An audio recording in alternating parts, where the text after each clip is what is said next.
अस्सलाम वालेकुम नाज़रीन, आज की इस वीडियो में हम बात करने वाले हैं SIR के इन्यूमरेशन फॉर्म के बारे में। ये वो फॉर्म है जो आपको SIR के शुरू होने के बाद दिया जाएगा।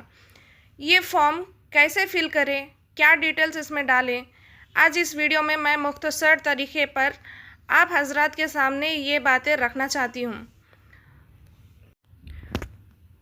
और उन सारे वोटर्स को जहन में रखते हुए जिनका नाम 2002 की लिस्ट में मौजूद है या उनके पेरेंट्स का मौजूद है, और वो लोग जिनका नाम 2002 की वोटर लिस्ट में नहीं है और उनके पेरेंट्स का भी नहीं है, इन सारे वोटर्स को सामने रखते हुए स्टेप बाय स्टेप मैं आपकी रहनुमाई करूँगी कि ये फॉर्म जब आपको मिले तो आप इसको कैसे फिल करें।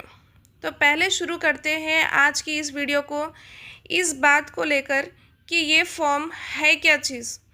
ये SIR का इन्यूमरेशन फॉर्म है 2026 का, और ये वीडियो जो आपके सामने रखी जा रही है सिर्फ एक ऐसी इन्फॉर्मेशन नहीं है जो इंटरनेट से मिली है या इंटरनेट से ली गई है, बल्कि अलग अलग स्टेट्स में जहां SIR हो चुका है और वो लोग जिनके नाम वोटर लिस्ट में आ गए और वो लोग जिनके नाम वोटर लिस्ट में नहीं आए, उनसे ये तफसीलात ली गई है। SIR एनुमरेशन फॉर्म कैसे फ़िल किया उन्होंने और कैसे सबमिट की और क्या मुश्किलात वो लोग को पेश आई, ये सारे चीज़ों को सामने रखते हुए ये वीडियो तैयार किया जा रहा है। और हमेशा की तरह आपसे ये गुजारिश है कि ये वीडियो आप ज़रूर देखें, मुकम्मल देखें और अपने दोस्त रिश्तेदार के साथ ज़रूर शेयर कीजिए, क्योंकि अप्रैल का महीना स्टार्ट हो चुका है। अब Election Commission of India date announce करेंगे। एक तारीख वो होगी जो आपको SIR फॉर्म दिया जाएगा, एक तारीख वो होगी जब BLO आपके पास आएगा, अलग अलग तारीखें होंगी। हम आज की टॉपिक शुरू कर लेते हैं। ये SIR का एनुमरेशन फॉर्म है, आपकी स्क्रीन पर नज़र आ रहा है कि इसके 3 हिस्से हैं। पहला हिस्सा है जिसमें इलेक्ट्रोल नेम लिखा हुआ है, epic number, AC number, part number, serial number, QR code pre printed, old photo pre printed, paste current photo. ये जो ऊपर वाला हिस्सा है ये प्री फिल्ड होकर आएगा।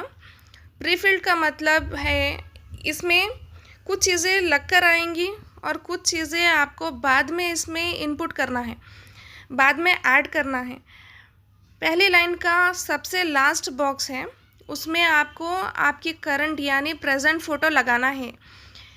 ये जब आपके पास फॉर्म आएगा आपकी 2025-2024 की इलेक्ट्रोल डिटेल्स के साथ आएगा कि आपका एपिक नंबर क्या है और आपकी कॉन्स्टिट्यूंसी में आप अपना वोट कहाँ पर रखते हैं। ये सारी तफसीलात पहले से फिल होकर आएंगी। उसके बाद वाले बॉक्स आपको फिल करने हैं। उसके बाद 3 बॉक्सेस हैं। पहला बॉक्स आपको नज़र आ रहा है, बहुत बड़ा है, उसमें तफसीलात हैं। मैं एक एक करके आपको बताते जाऊंगी। इस फॉर्म में आपको अपना address, date of birth, Aadhaar number, mobile number, ये Aadhaar number, date of birth पहले से फिल होकर नहीं आएंगे। जो फिल होने वाली चीज़ें हैं वो सिर्फ ऊपर वाले बॉक्सेस हैं जो पहले से फिल होकर आएंगे। उसके बाद में आपके सामने 2 बॉक्सेस और है, एक में फादर, मदर और स्पाउस नेम है। आपको ये तीनों के नाम लिखने हैं और एपिक नंबर उनका लिखना है। अगर आप मैरिड नहीं हैं तो आपको वो बॉक्सेस छोड़ देना है।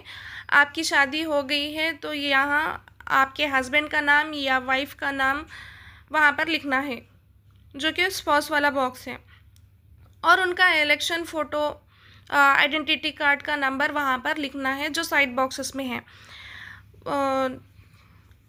पहला बॉक्स हमारा मुकम्मल हो गया।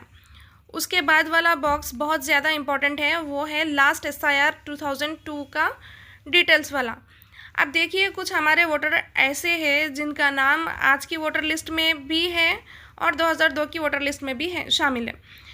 जैसे हमारे से ऊपर वाली जनरेशन है, हमारे वालिदैन वगैरह जिनके नाम 2002 की वोटर लिस्ट में भी है और अब क्या है 2026 के वोटर लिस्ट में भी मिल जाएंगे।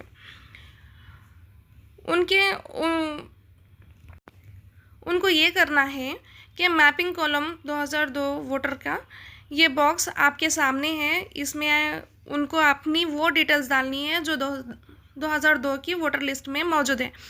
अब यहाँ पर रुक के एक चीज़ हम ये समझ लेते हैं, कुछ लोग ऐसे होंगे जिनका नाम का स्पेलिंग में थोड़ी बहुत फ़र्क है। जो 2002 की वोटर लिस्ट में अलग नाम है, 2025 की वोटर लिस्ट में अलग नाम है, तो उनको वो डिटेल्स डालनी है जो 2002 की लिस्ट में है। क्योंकि यहाँ पर ये पूछा जा रहा है कि 2002 की लिस्ट में आपका नाम क्या था, तो अब आपको यहाँ पर सही स्पेलिंग नहीं डालना है, आपको वो स्पेलिंग डालना है जो 2002 की लिस्ट में है। क्योंकि यहाँ पर ये पूछा जा रहा है कि 2002 की लिस्ट में शामिल है, जो आप शामिल है या नहीं है। यहाँ पर ये बताएंगे कि 2002 वाला पर्सन और आज वाला पर्सन दोनों एक ही है और अलग अलग नहीं है। इसमें इलेक्ट्रोल नेम डालना है, एपिक नंबर डालना है इफ़ अवेलेबल। वहाँ पर बहुत सारे लोग हैं जिनके 2002 की वोटर लिस्ट में एपिक नंबर वहाँ पर नहीं मिल रहा है, तो इसीलिए यहाँ पर लिखा गया है इफ़ अवेलेबल। अगर मिला तो डालिए, अगर नहीं है तो उसकी ज़रूरत नहीं है। अब अगला बॉक्स है रिलेटिव्स का, रिलेटिव्स नेम। यहाँ पर रिलेटिव्स नेम भी होगा। 2002 की लिस्ट में बहुत सारे लोग हैं जिनके नाम के आगे उनके वालिद साहब का नाम लिखा हुआ है, जिनकी शादी नहीं हुई थी, तो अब हस्बैंड का नाम डालना नहीं है। 2002 की वोटर लिस्ट में जो रिलेटिव का नाम वहाँ पर है वही लिखना है, वही डालना है। उसके बाद आ जाएगा रिलेशनशिप। रिलेशनशिप क्या है, फादर है, हस्बैंड है, इस कॉलम में ये डालना है। उसके बाद डिस्ट्रिक्ट, स्टेट ये फिल कर लीजिए और असेंबली कॉन्स्टिट्यूंसी का नंबर डालना है। असेंबली कॉन्स्टिट्यूंसी वाले कॉलम में और इसके बाद की जो लाइन है AC number, part number, serial number, जब आप 2002 की लिस्ट में जाएंगे तो आपको ये तीनों चीज़ें मिल जाएंगी वहाँ पर, और ये चीज़ें आपको इनपुट करना है। और आपका नाम 2002 की वोटर लिस्ट में नहीं है, लेकिन आपके पेरेंट्स में से किसी का नाम है, किसी का नाम मौजूद है, तो यहाँ पर ये करना है कि ये थर्ड बॉक्स में आपको ये काम करना है। जैसे मेरा नाम 2002 की वोटर लिस्ट में नहीं है और मुझ जैसे बहुत सारे लोग होंगे जिसका 2002 में वोटर लिस्ट नहीं बना होगा, चाहे वो उस एज में नहीं थे या फिर वो लोग की किसी वजह से वो लोग नहीं बनाए होंगे, पर 2024-2025 की तफसीलात तो उन्होंने ऊपर बॉक्स में डाल दी है। नीचे की बॉक्स में खुद अपनी तफसीलात उनको नहीं डालना है क्योंकि उनका नाम लिस्ट में नहीं था। ये तीसरा बॉक्स उनके लिए काम आएगा कि वो अपने पेरेंट्स में से किसी एक की तफसीलात वहाँ पर लेंगे। यहाँ पर भी सही वही बात लिखी हुई है। प्रोजनी कॉलम, जैसे जिसका नाम 2002 की लिस्ट में मिल जाए वो सेल्फ मैपिंग है, और जिसका नाम वहाँ पर नहीं मिला, जिसकी मैपिंग उनके पेरेंट्स के ज़रिए की जा रही है, वो प्रोजनी में आ जाएंगे। इसलिए इस कॉलम का नाम प्रोजनी कॉलम है। इसमें आपके उस पर्सन का नाम डालना है जो आपके रिलेटिव्स यानी मदर या फादर है, उनका नाम, एपिक नंबर अगर अवेलेबल हो तो वो डालेंगे। उनसे आपका रिलेशनशिप, डिस्ट्रिक्ट, स्टेट और असेंबली और कॉन्स्टिट्यूंसी नेम, ये सारी चीज़ें फिल करेंगे। इसके बाद के 3 कॉलम हैं, वहाँ पर AC number, part number, serial number, ये सारी चीज़ें आप 2002 की लिस्ट से डाल लेंगे। अब ये एनुमरेशन फॉर्म लेकर आपको आंगनवाड़ी के लोग भी आ सकते हैं या आपको बीएलओ भी आ सकता है। ये लोग 2-3 मरतबा आपके पास आएंगे। पहली मरतबा फॉर्म देकर चले जाएंगे, दूसरी मरतबा फॉर्म कलेक्ट करने के लिए आएंगे, और इस स्टेज पर आपको कोई डॉक्यूमेंट सबमिट नहीं करना है। डॉक्यूमेंट सबमिट करने का नंबर कब आएगा उसके लिए मुख्तसर आप समझ लीजिए, अगर आपने सही तरीके से फॉर्म भरा है और आपने 2002 की लिस्ट में अपना या अपने पेरेंट्स में से किसी का नाम सर्च कर लिया है और ये फॉर्म आपने अच्छे से फिल कर लिया, तो फिर आपसे किसी किस्म की कोई डॉक्यूमेंट्स नहीं पूछे जाएंगे। ये डॉक्यूमेंट्स बीएलओ लेकर जाएगा। इलेक्शन कमीशन ऑफ इंडिया जब वोटर लिस्ट रोल आउट होंगे उसमें आपका नाम आपको मिल जाएगा। लेकिन अगर इस डिटेल्स को फिल करने में आपसे कोई गलती हो जाए या आपका नाम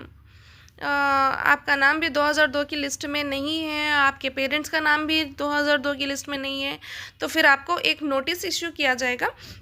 ये आप ऑनलाइन भी कर सकते हैं, ऑफलाइन भी कर सकते हैं। वहाँ पर आपको अपने डॉक्यूमेंट सबमिट करने होंगे कि मैं भी एक एलिजिबल वोटर हूँ और मुझे भी इस लिस्ट में शामिल किया जाए। तो ये SIR 2026 का इन्यूमरेशन फॉर्म फिल करने का आसान तरीका मैंने आपको बताया है। इसको अच्छे से समझ लीजिए और एक मर्तबा आप लोग फॉर्म डाउनलोड करके फिल करके क्रॉस चेक कर लीजिए कि सारी चीज़ें करेक्ट है या नहीं। ये सिर्फ इसलिए इम्पोर्टेंट नहीं है कि ये इलेक्शन से रिलेटेड है या इलेक्शन के ताल्लुक़ से है, बल्कि इसका ताल्लुक़ हमारे शरीयत और सिटीज़नशिप से भी है। मैं आपकी दोस्त TNC न्यूज़ से इस वीडियो को ज़्यादा से ज़्यादा शेयर करिए ताकि सबको SIR की पूरी मुकम्मल इन्फॉर्मेशन मिल सके। अल्लाह हाफिज़।